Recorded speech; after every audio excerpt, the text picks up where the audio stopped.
భగవంతుడు యోగ సాధనతో, యోగ ధారణతో భృకుటి మధ్యములో నిలిపి లేదా మూర్ధని స్థానములో నిలిపినప్పుడు పరమ పురుషుడినో లేక పరమ గతినో పొందుతారు అన్నారు.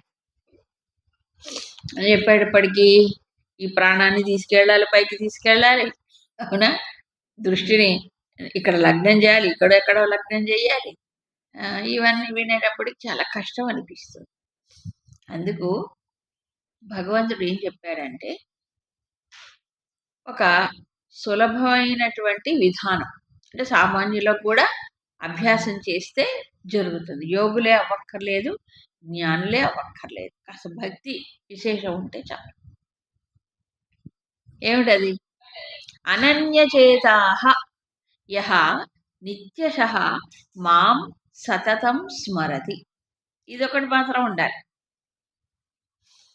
ఏమిటది? నిత్యము తలుచుకోవాలి.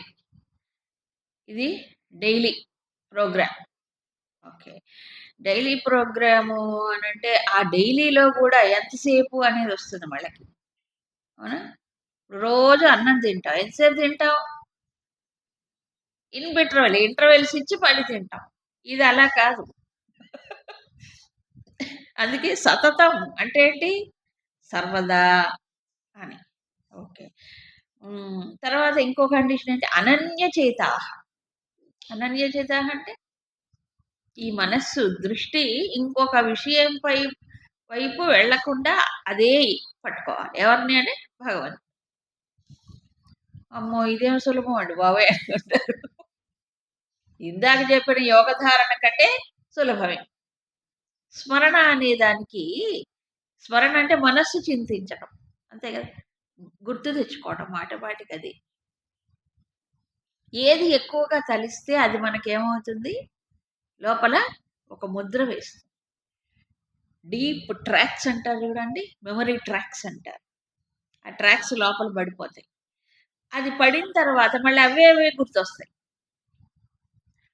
ఆ డీప్ ట్రాక్స్ పడేదాకా చేస్తూనే ఉంటారు. లేకపోతే ఏమవుతుంది? ఇంతకుముందు ఏవైతే బలీయమైనటువంటి ఆలోచనలు ఉన్నాయో ఆ ట్రాక్సే ఉంటాయి. అందుకని ఇదేం చేయాలి ఇప్పుడు? దీంతో అంటే భగవత్ స్మరణతో రికార్డ్ చేసుకోవాలి. ఇప్పుడు చూడండి, డివిడీలు, సీడీలు, పెన్ డ్రైవ్లు, దాంట్లో ఏం చేస్తారు? మనకి ఇష్టం వచ్చిన పాటలు మాటలు ఎక్కించుకుంటారు, అవునా? మనం కావాలంటే డిలీట్ చేయొచ్చా? కొడితే వెళ్ళిపోతుంది. మళ్ళీ కొత్తవి కావాలంటే ఎక్కించుకోవచ్చు. ఇంతే.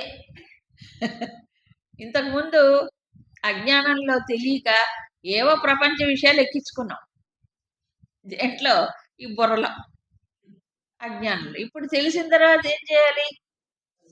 అవి పోగొట్టుకోవాలి. అవి పోగొట్టుకోవాలంటే ఏం చేయాలి? ఇవి ఎక్కించుకోవాలి. చూసారా? ఇది ఎక్కువగా చేస్తుంటే అవి ఏమైపోతాయి?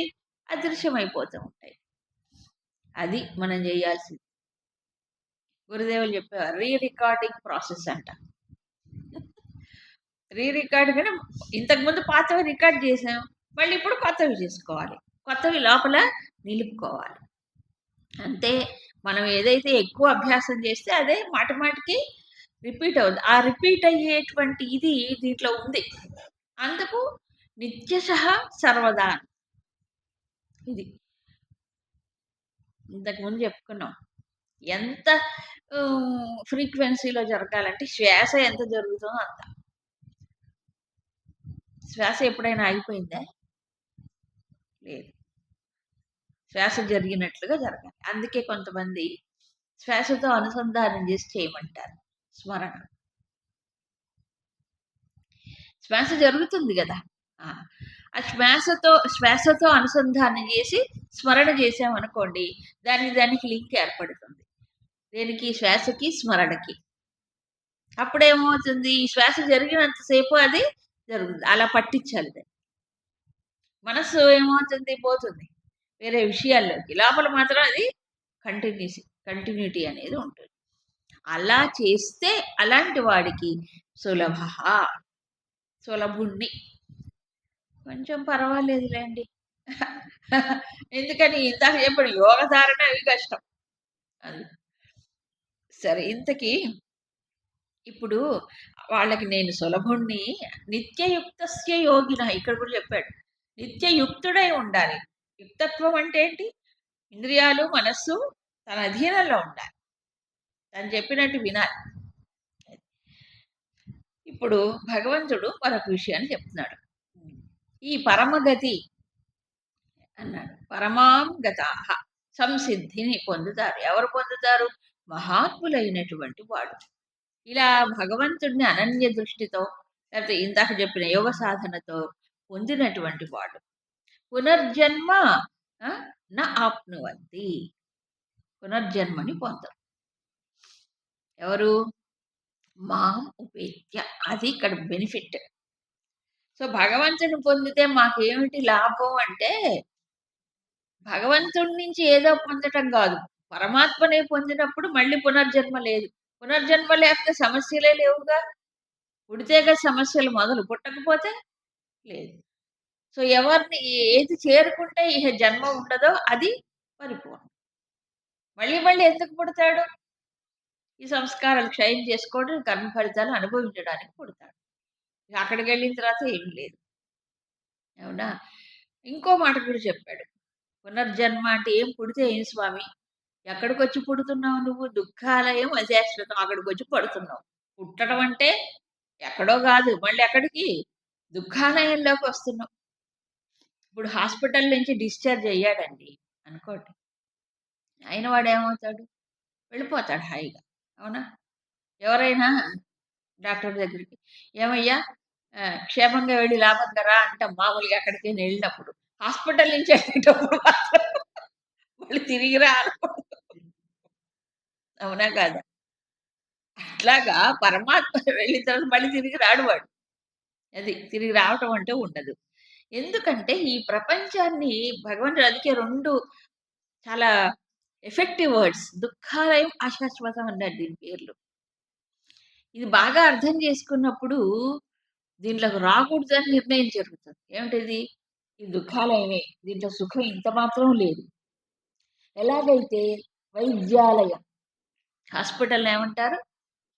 వైద్యాలయమేనా? వైద్యాలయం అంటే ఏమిటి? వైద్యము చెయ్యబడుతుంది ఎవరికి? రోగులకి. కాబట్టి వైద్యాలయం అంటే ఎవరుంటారు? రోగులు మాత్రమే ఉంటారు. కాకపోతే వాళ్ళకి ఏమన్నా అటెండెన్స్ ఉంటే ఉండొచ్చు, కానీ ముఖ్యంగా రోగుల కోసమే వైద్యాలయం. అంతేనా కదా? మరి అలాంటప్పుడు మనందరం ఎక్కడికి వచ్చాం ఇప్పుడు? అక్కడికే వచ్చాం. వచ్చిన తర్వాత మళ్ళీ తిరిగి రాకూడదు, వెళ్ళిపోవాల్సిందే. దీన్ని అందుకే దుఃఖాలయం అంటారు. అంటే దుఃఖాలే ఉన్నాయి కానీ సుఖం లేదు. ఇంకొక రెండవది, ఒకవేళ భ్రమలో అజ్ఞానంలో సుఖం ఉందని అనుకున్న అశాశ్వతం. ఏమిటది? అశాశ్వతం, క్షణికం అనిపిస్తుంది అంతే. అందుకు బాగా ప్రపంచాన్ని పరిశీలించిన వాడికి వివేక దృష్టితో వైరాగ్యం వస్తుంది. వివేకవంతుడు లోకం శోకహతంచ సమస్తం. పైకి ఎవరో గొప్పగా కనిపిస్తారు, అబ్బా వాళ్ళు ఎంత బాగున్నారు అనుకుంటాడు ఎవరికి వాడు, కానీ ఎవరికి వాడికి లోపల చూసుకుంటే ఎవరికి కష్టాలు వాడుకుంటాయి. అవునా? ఏం కష్టాలు? లోకం శోకహతంచ సమస్తం. శంకర్లు కూడా అది చెప్పారు. లోకం అంతా శోకహతమే. అంటే శోకం అనేది వచ్చి కొడుతుంది మనిషిని. శోకము చేత దెబ్బతినది ఈ లోకం యావత్తు సమస్తం. అందుకు పతంజలి వారు ఒకటి చాలా చక్కని వివరణ ఇస్తారు, అర్థం చేసుకోవాలి. వివేకవంతుడికి ఈ లోకము దుఃఖమయంగా కనిపిస్తుంది. వివేకము లేని వాడికి, అవివేకికి ఇదంతా సుఖంగా గోచరిస్తుంది. సుఖాన్ని పొందుదామని ఎండమావుల్లో నీటి కోసం ప్రయత్నం చేసినట్టు చేస్తుంటారు. ఎవరు? అజ్ఞాని, అవివేకి. తెలుసుకున్నవాడికి వీటి వెంట పడడు. అవునా? ఎండమావిలో నీరు లేదు అని తెలుసుకున్నప్పుడు మళ్ళీ పరిగెడతాడా? పరిగెత్తాడు. మరి ఎక్కడుందో అక్కడ అన్వేషణ చేస్తాడు. అది ఇక్కడ చెప్పింది. ఏమిటా దుఃఖాలయం అంటున్నారు? ఎందుకు అంత దుఃఖాలయం దుఃఖాలయం ఎందుకు అనాలి అంటే, ఏమేమి దుఃఖాలు ఉంటాయంటే వెరైటీస్ ఆఫ్ దుఃఖాలు చెప్పట్లే ఇక్కడ. వాటి యొక్క టెక్స్ట్ సోర్స్‌ని బట్టి 3 రకాల దుఃఖాలుంటాయట. ఏమిటది? ఒకటి తాప దుఃఖం, 2 పరిణామ దుఃఖం, 3 సంస్కార దుఃఖం. ఇంత బాగా అనలైజ్ చేసింది ఎక్కడా లేదు. పతంజలి వారు చెప్తారు. ఒకటి పరిణామ దుఃఖం. పరిణామం అంటే ఏంటి? మార్పు. హ్మ్.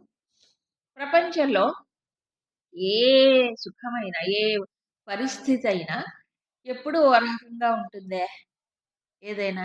ఆగమ పాయినో అనిత్యః. ఏమవుతుంది? వస్తుంది, పోతుంది, మారిపోతుంది. పరిణామమే కదా! పరిస్థితి అయినా అలాగే ఉంటుంది. వస్తువైనా అలాగే ఉంటుంది. వ్యక్తి అయినా అలాగే. ఇవన్నీ ఏమవుతాయి? పరిణామం. మార్పులు చెందుతూ ఉన్నప్పుడు మనకేదైతే ఒక వస్తువు ఒక సమయంలో సుఖాన్నిచ్చిందో మారిపోతుందిలే. అవునా కాదా? ఇప్పుడు మారిపోయినప్పుడు ఏమవుతుందది? దుఃఖం అనిపిస్తుంది. కానీ ఏ వస్తువు, ఏ పరిస్థితి మారకుండా ఎప్పుడూ ఓ రకంగా ఉండదుగా? ఉంటుందా? అస్సలుండదు. కాబట్టి పరిణామం వల్ల దుఃఖం వస్తుంది. మామూలుగా అంటుంటారు, ఏమిటో వాళ్ళు మారిపోయారండి. ఎవరు? వాళ్ళు. వాడు మారిపోయి వీడు కూడా మారిపోయి ఉంటాడు. నేననేది అది. అవునా? మారటం సహజం. అవునా? మనస్సు ఎప్పుడూ ఓ రకంగా ఉంటుందా? ఈ సాధకుడైతే ఉంటుంది. సాధన లేని వాడికి ఏమవుతుంది జనరల్‌గా? మారిపోతుంది. మనసు లక్షణమే అది. మారకుండా ఎట్లా ఉండేది? ఈ ఒక ఆలోచన, ఆలోచన, ఆలోచన వస్తూనే ఉంటాయి. దీనికోసం అది అందుకు మరి ఇక రెండోది తాప దుఃఖం. ఇక తాపాలంటే మనకి ఎన్నున్నాయి? తాపత్రయం. ఉన్నాయి గదా! ఆధ్యాత్మిక తాపం, ఆది భౌతిక తాపం, ఆది దైవిక తాపం 3 ఉన్నాయి. ఈ మూడింటిలో మనకి ఏ ఒక్కటైనా ఉంటుంది కనీసం. ఆధ్యాత్మికమైన ఉంటుంది లోపల. శారీరకమైన బాధలో, మానసికమైన వ్యధలో ఉంటాయి. ఇది కాకపోతే దైవికం. అంటే దైవికంగా వచ్చేటువంటి బాధలు. అంటే ఏంటి? వర్షాలో, తుఫాన్‌లో, లేకపోతే ఎండలో, ఇంకేదో, ఇంకేదో. మన చేతుల్లో లేవు. మనం కంట్రోల్ చేయలేం. ఇవైనా ఉంటాయి. ఇక మూడవదేమిటి? అది భౌతికం. చుట్టూ ఉండేటువంటి పరిసరాల్లో ఉండే జీవుళ్ళ వల్ల వచ్చేవి. ఉంటాయా? దోమలు. గుయ్యమని దోమలొచ్చాయి. ఏం చేస్తాం? కొట్టుకోవడమే సరిపోతుంది. ఏదో ఒక జంతువుల వల్లనో, పశుపక్షాదుల వల్లనో, క్రిమికీటకాదుల వల్లనో, వ్యక్తుల వల్లనో ఈ భౌతిక ప్రపంచంలో నుంచి వస్తూ ఉంటాయి. ఇవి కొంతవరకు మనం మేనేజ్ జేసుకోవచ్చు గానీ, పూర్తిగా నిరోధించడం సాధ్యం కాదు. మేనేజ్ జేసుకోవడమే. ఇప్పుడు ఈ 3 తాపాలు ఎలా ఉంటాయి చెప్పండి? ఏ ఒక్కటి లేకుండా ఒక్క రోజైనా ఉంటుందా? ఆలోచించుకోండి ఎవరికి వాళ్ళు. ఉండదు. ఎ 3 ముచ్చటగా వస్తాయి ఒక్కోసారి. బాధ పెట్టడానికి. 2 అయినా వస్తాయి జంటగా. కనీసం ఒకటైనా వస్తుంది ఒంటిగా. అవునా? ఒంటిగా, జంటగా, ముచ్చటగా వస్తూ ఉంటాయి అవి. అప్పుడప్పుడు. ఎప్పుడూనో ఇది తాప దుఃఖం అన్నాడు. ఇక మూడవ దుఃఖం సంస్కార దుఃఖం. ఇది చాలా లోతుగా ఉంటుంది. సంస్కార దుఃఖం. ఏమిటి సంస్కార దుఃఖం? మనలో వాసనలున్నాయి గదా! ఏం వాసనలు? త్రిగుణాత్మకమైనవి. 14 అధ్యాయాలు దీని గురించి బాగా స్పష్టంగా చెప్తారు. 14. ఈ 3 గుణాలు ఎలాగుంటాయంటే ఒకదానికొకటి వ్యతిరేకం. మధ్య శత్రువులు ముగ్గురు ఒక రూమ్‌లో ఉంటే ఎట్లా ఉంటది? ఒకళ్ళకొకళ్ళు పడదనుకోండి. ముగ్గురు ఒక రూమ్‌లో ఏసారు.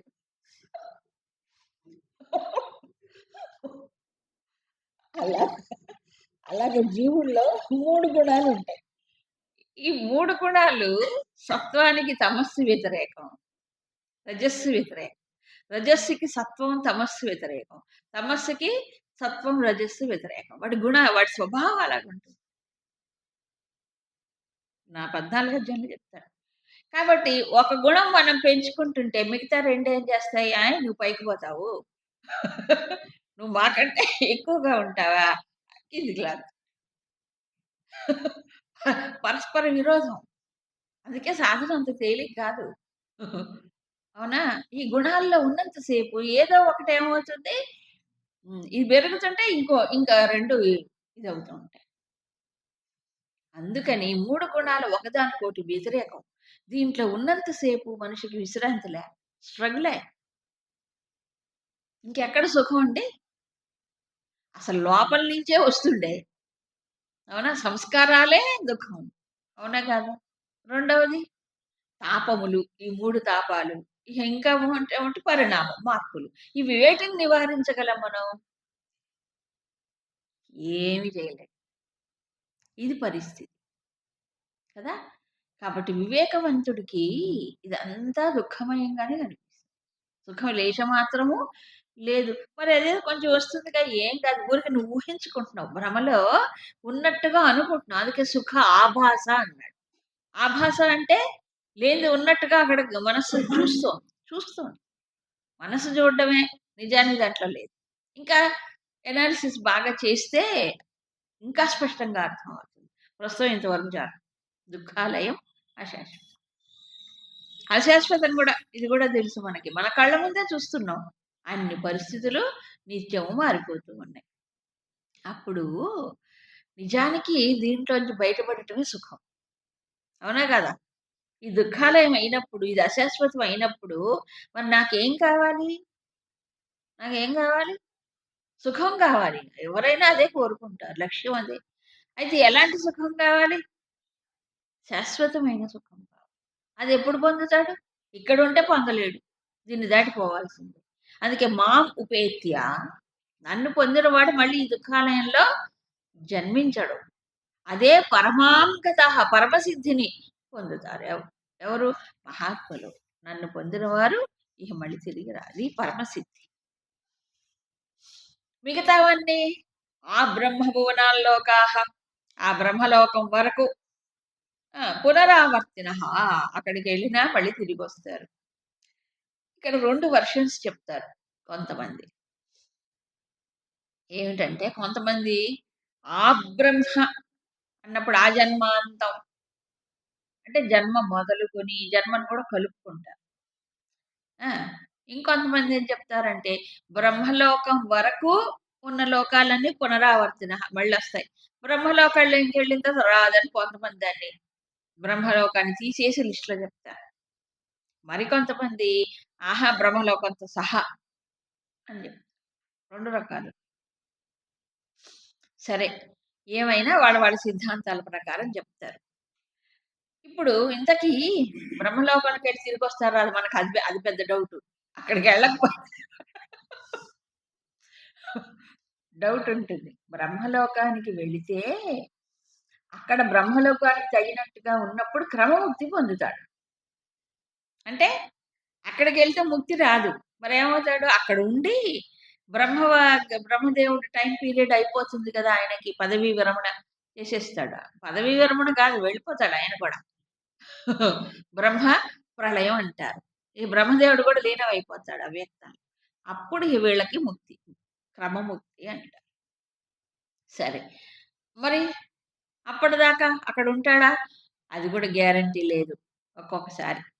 అది బ్రహ్మలోకానికి వెళ్ళినా తిరిగి వస్తారనేది కొన్ని శాస్త్రాల్లో ఉన్నాయి. కాబట్టి నువ్వు ఏ లోకానికి వెళ్ళినా తిరిగి రావాల్సిందే. మా ఉపేత్య, నన్ను పొందినప్పుడు తిరిగి రాలి. ఓహో! హుహు. మరి ఈ ఈ బ్రహ్మ ఏమిటి? సృష్టి ఏమిటి? ఇవి ఎలా జరుగుతాయి ఏమిటి? ఒక కాన్సెప్ట్ మనకి ఇవ్వాలి కదా భగవంతుడు. అందుకని చెప్తున్నాడు. సహస్ర యుగములు హ్మ్. కలిస్తే ఏమైంది? ఒక పగలు బ్రహ్మదేవుడికి. మళ్ళీ సహస్ర యుగములు కలిస్తే ఒక రాత్రి. అంతసేపు పడుకుంటాడే. ఎవరు? బ్రహ్మ. మరి సామాన్య సమిష్టి గదా ఆయన. అది. పడుకుంటాడు. నిద్ర. రాత్రంటే అదే. అంతసేపు జనాలేమవుతున్నారు? ఆయన పగటి కాలంలో సృష్టి జరుగుతుంది. ఆయనకు రాత్రి వచ్చేటప్పటికి అందరూ కూడా వెళ్ళిపోతారు. లయం. అంతకాలం లయ అవస్థలో ఉంటారు. ఎంతకాలం? ఆయన నిద్ర లేచే వరకు అలా వాళ్ళు కూడా లయ లయ అవస్థలో ఉంటారు. మళ్ళీ ఆయన లేచిన తర్వాత మళ్ళీ. అలా మనం రోజు నిద్రపోయి లేస్తున్నామా లేదా? కాబట్టి అన్ని సార్లు ఏమవ్వాలి మనం? పుట్టాలి, పోవాల్సిందే. హెల్ప్‌లెస్ అవశః, అవశః అని చెప్తారు. అలా సహస్ర యుగములు అన్నారు. ఇక్కడ దివ్య వర్షాలుగా చెప్పారు. దివ్య ద్వాపర, త్రేత ఇవన్నీ 4 కలిపితే ఒక మహాయుగం. అలాంటివి కలిపితే ఒక 4 మహాయుగాలు కలిపితే ఒక 4 యుగాలు ఒక మహాయుగం. అవి 1000 ఇలా లెక్కేశారు మొత్తానికి.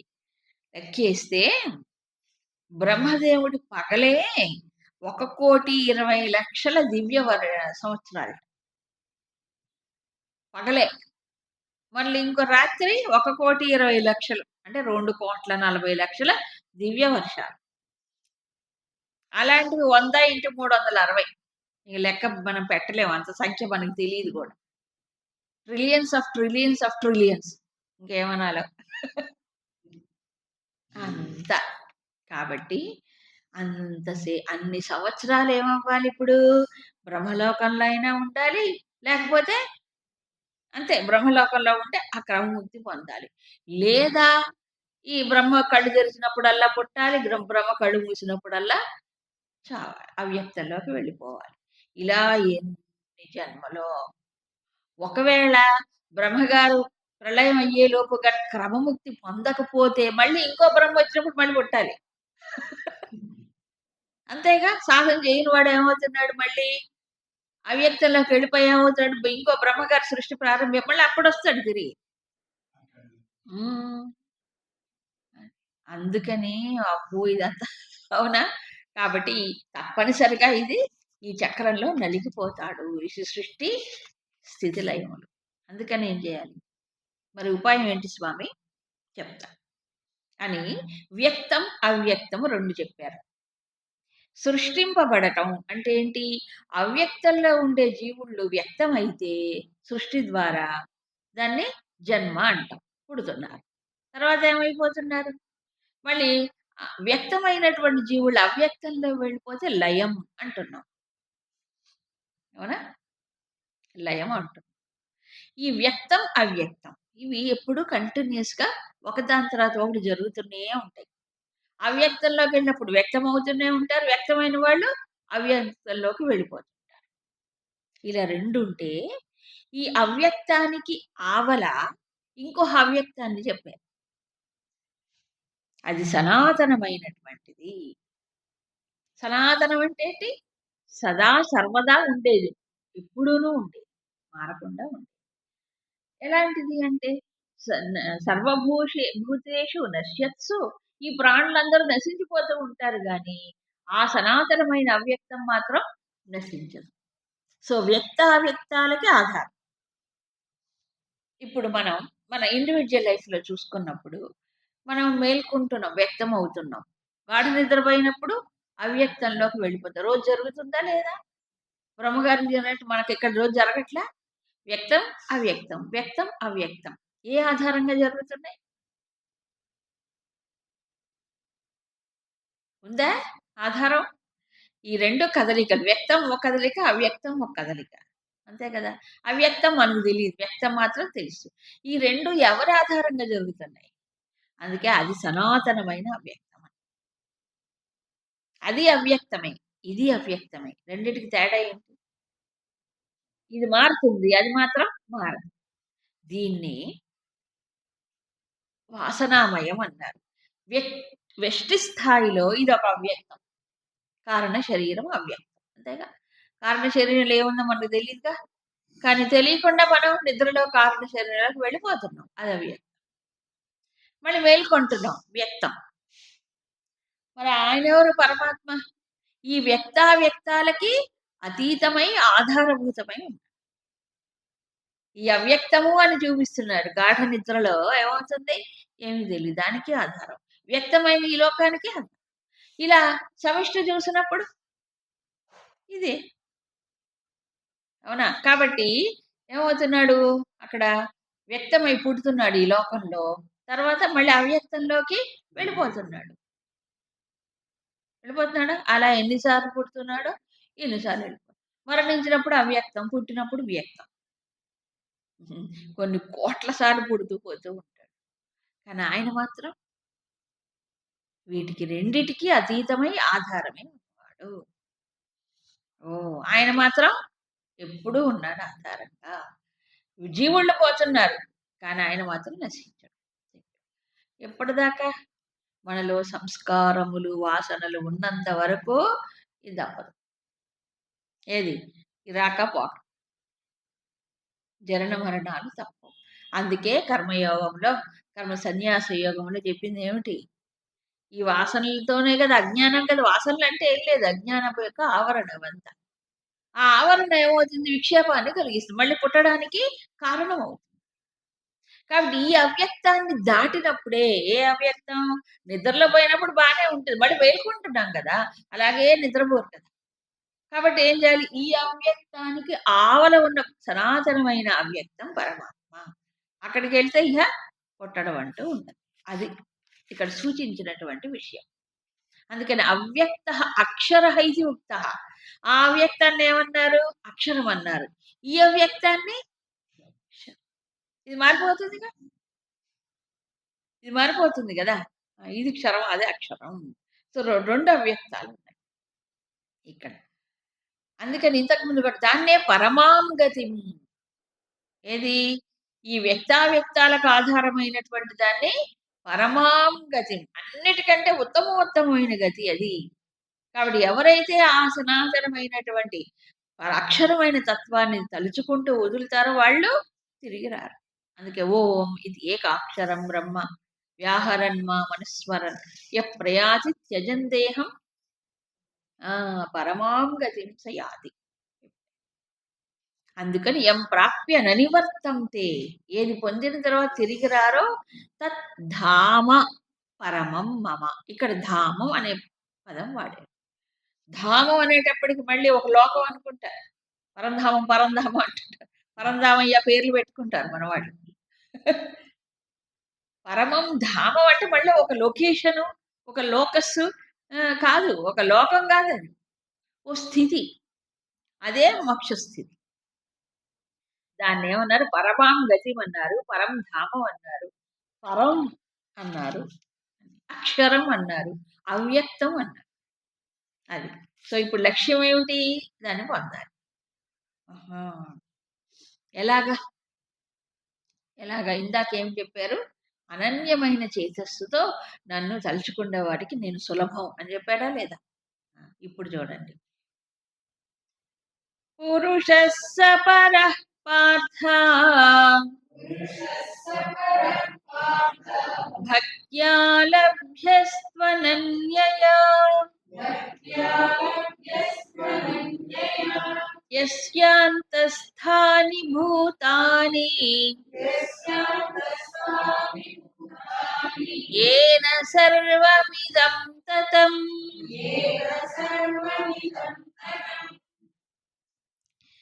సరే, ఇప్పుడు ఆయన్ని పొందాలి. ఆయన ఎలా పొందాలి? భక్తితో పొందాలి అన్నాడు. చెప్పి ఇంతకీ ఆ అవ్యక్తమైనటువంటి అక్షరమైనటువంటి ఆయన ఎవరు? యస్య అంతః భూతాని స్థాని. ఈ ప్రాణులందరూ ఆయనలోనే ఉన్నారు. ఏన ఇదం తదం సర్వం. ఎవరి చేత ఈ మొత్తం అంతా జగత్తంతా వ్యాపించబడి ఉన్నదో అది అవ్యక్తం, అది అక్షరం. సో ప్రాణులందరూ ఎక్కడున్నారు? ఆయనలో. సో ఇప్పుడు నాలో దేవుడు ఉన్నాడా? దేవుడిలో నేను. యస్య అంతఃస్థాని భూతాన్ని, ఎవరిలో జీవుళ్ళు ఉన్నారో. అవునా? అంటే జీవుళ్ళు మనం అందరం ఎక్కడ ఉన్నాం ఇప్పుడు? పరమాత్మలోనే. ఇదం సర్వం ఎలాగో ఆయనంతటా వ్యాపించి ఉన్నాడు కాబట్టి మనం పరమాత్మలోనే ఉన్నాం. మన లోపల కూడా ఆయన. ఇప్పుడు నేను దూరం ఎక్కడయ్యా? నేను ఎంత దూరంలో ఉన్నా కదా, ఎంత దూరంలో ఉన్నా, ఎక్కడికి పోవాలి?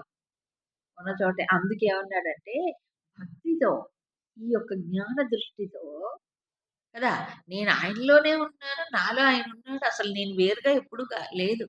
ఈ ఏకత్వం ఉంది చూసారా, అది భక్తి, ఈ భావన.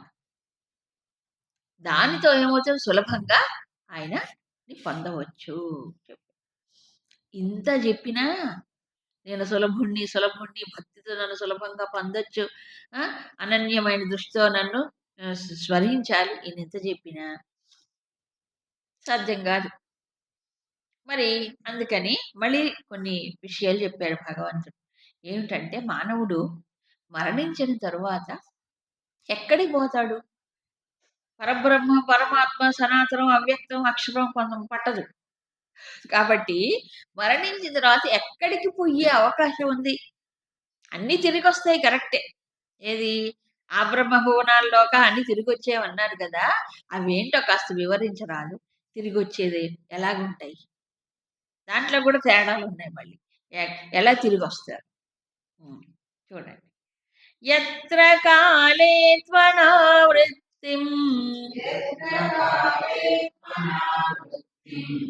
ఆవృత్తిం చైవ యోగినః ప్రయాతాయాంతి తం కాలం వక్ష్యామి భరతర్షభ.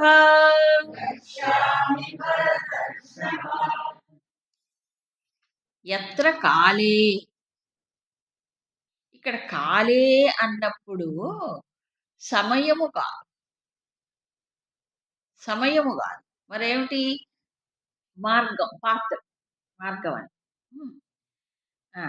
అనావృత్తి ఆవృత్తి అంటే ఏ మార్గం అయితే అనావృత్తి అంటే తిరిగి రానిదో కదా, ఏ దేంట్లో వెళ్తే తిరిగి వస్తారో, ఎవరు? యోగినులు అంటే యోగం అభ్యాసం చేసేవారే వీళ్ళందరూ కూడా రకరకాలుగా. కాబట్టి ఎవరైతే ఏ మార్గంలో వెళ్ళి తిరిగి రారో, దేంట్లో తిరిగి వస్తారో, ఎత్ర ప్రయాత, ఎత్ర ప్రయాత అంటే ఏ మార్గంలో వెళితే అని అర్థం. తం కాలం వక్ష్యామి. కాలం అంటే ఏంటి? ఇప్పుడు మార్గం.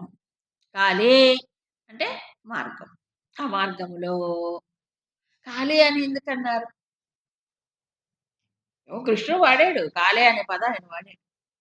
కాలం అంటే కాలం. ఇంతకు ముందు ప్రయాణ కాలే అని గుర్తులే అంటే అప్పుడు అక్కడ అర్థం ఏంటి? మరణించే సమయంలో ఏ ఆలోచన చేస్తారో దాన్ని పొందుతారు.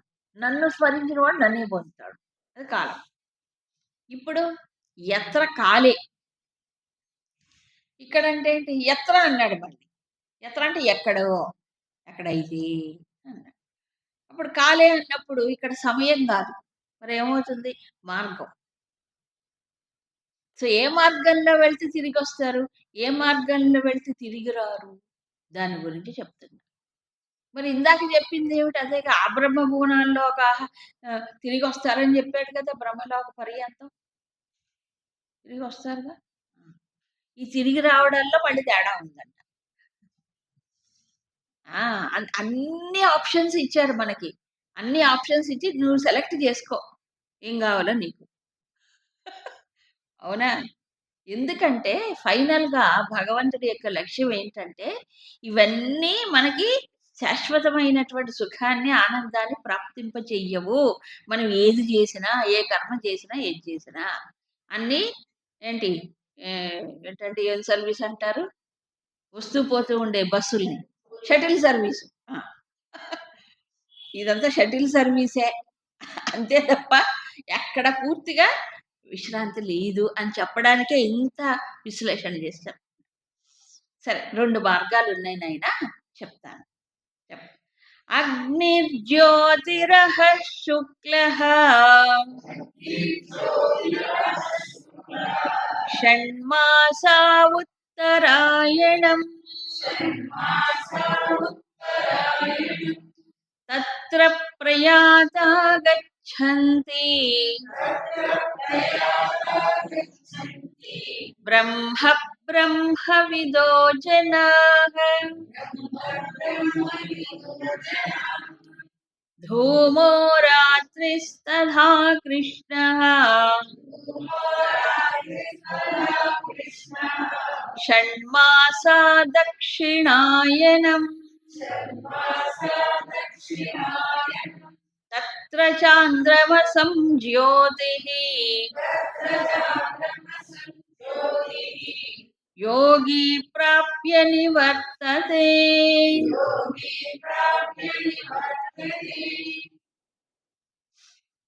బ్రహ్మవిదో జనాః అంటే బ్రహ్మమును తత్వమును ఎరిగినటువంటి వారు ఏమవుతున్నారు?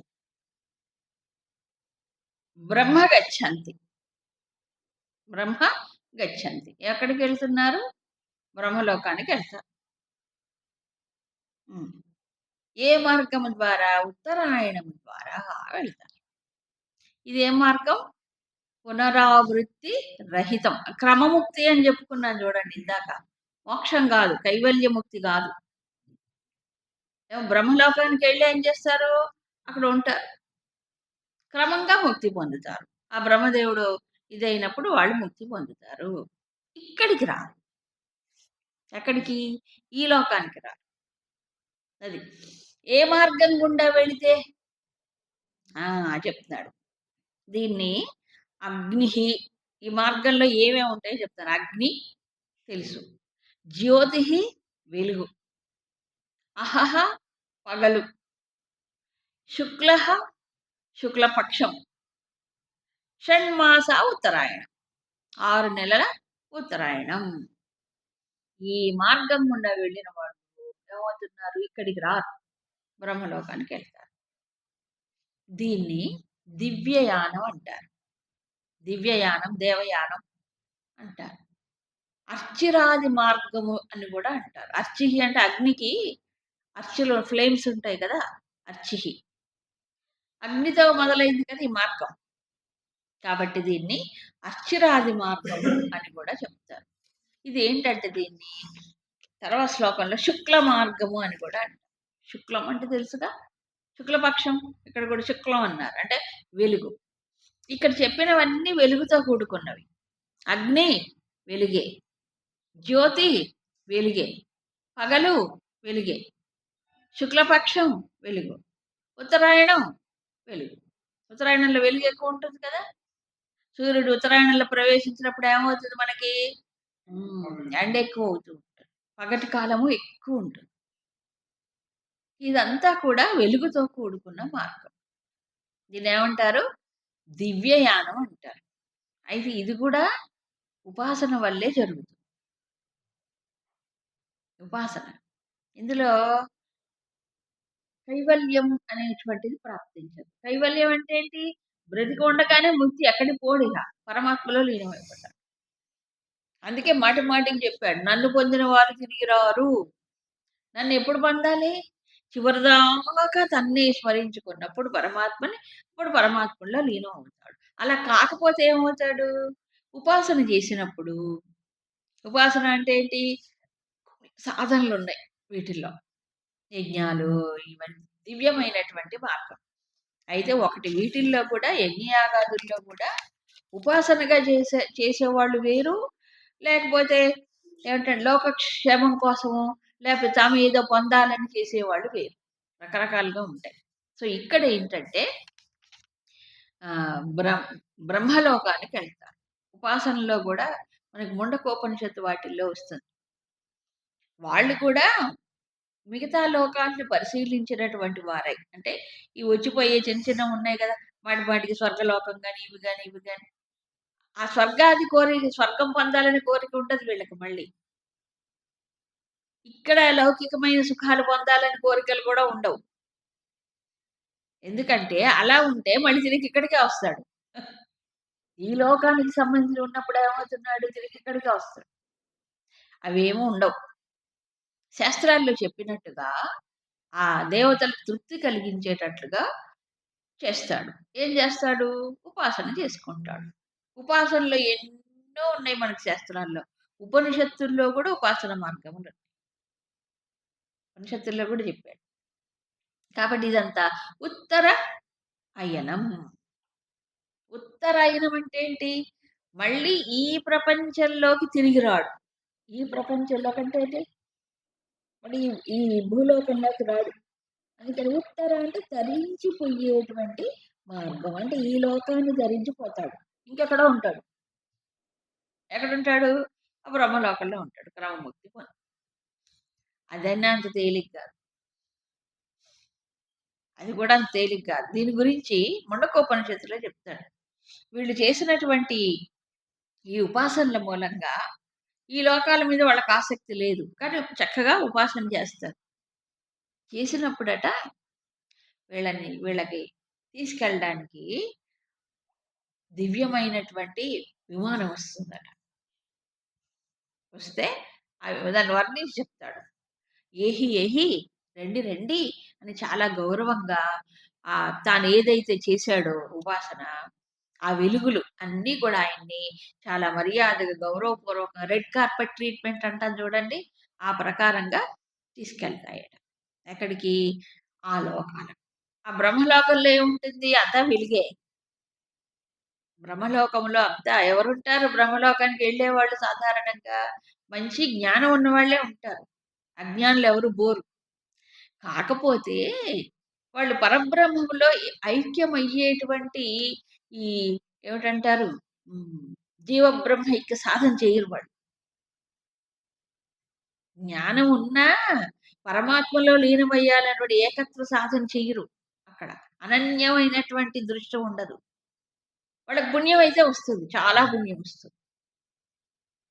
కాబట్టి కైవల్యం పొందటానికి ఒక అద్వైత జ్ఞానం ఒక్కటే మార్గం, మిగతావి ఏమి కాదు. ఏ ఉపాసన చేసినా ఎక్కడికో ఒక చోటుకు వెళ్ళిపోతుంది.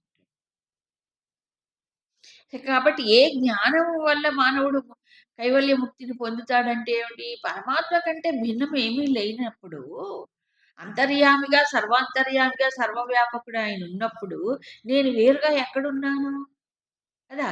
స్వభావ మొదటి శ్లోకంలో చెప్పారు, స్వభావ అధ్యాత్మం అని చెప్పాడా లేదా? ఎవరి స్వభావం? అక్షరమైన పరబ్రహ్మ యొక్క స్వభావం ఏంటి? అధ్యాత్మం. అధ్యాత్మం అంటే ఏంటి? ఆత్మ. అక్కడే చెప్పారు. అయితే ఈ జ్ఞానము వంట పట్టాలిగా, వంట పట్టాలి కదా. లోపల సంస్కారాలు అంత దాకా పోనీయవు. సంస్కారాలు అంత దృఢమైన నిశ్చయపూర్వ జ్ఞానం రానప్పుడు ఏం చేస్తాడు? ఉపాసనలు చేసుకుంటూ కూర్చుంటాడు. ఇక్కడ ఇరుక్కోడు, కానీ ఉపాసనలు చేస్తుంటాడు, ఏదో ఒకటి పట్టుకుంటాడు. దాని గురించి ఇక్కడ చెప్పారు.